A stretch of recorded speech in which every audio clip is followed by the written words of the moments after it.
এই একটা নেতা পাইলাম যার কথা খুবই ভালো লাগলো।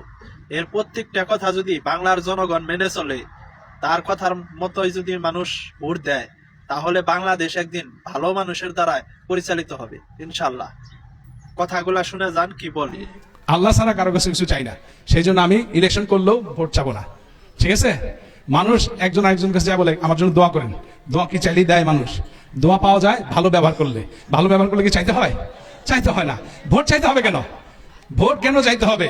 ভোট মানুষ তাকেই দিবে যাকে দিয়ে দেশের উন্নয়ন হবে, যাকে দিয়ে দেশের কোনো অনাচার হবে না, যাকে দিয়ে কোনো চাঁদাবাজি হবে না, যাকে দিয়ে সাধারণ মানুষের পাশে কাতারে দাঁড়ানো যাবে।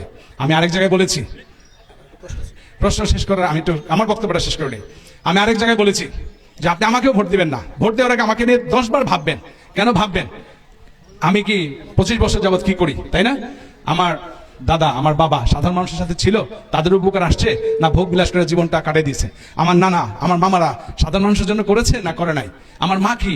সবকিছু মিলে যদি আপনি দেখেন যে না, এই 5 জনের মধ্যে এই ভদ্রলোক যোগ্য, সে যেই হোক আপনারা তাকিয়ে দিবেন। আমার কাছ থেকে একটা শীতের কাপড় পাইছেন গিফট, বা একটা টুপি পাইছেন, বা কিছুই পান নাই, এই জন্য ভোটটা মানে আমাকে অন্ধের মতো দিবেন, এই কাজটা কখনো করবেন না।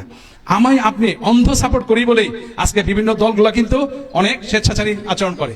আমি আপনি কারো ব্যক্তির প্রতি, কোনো দলের প্রতি কখনোই অন্ধ হওয়া যাবে না।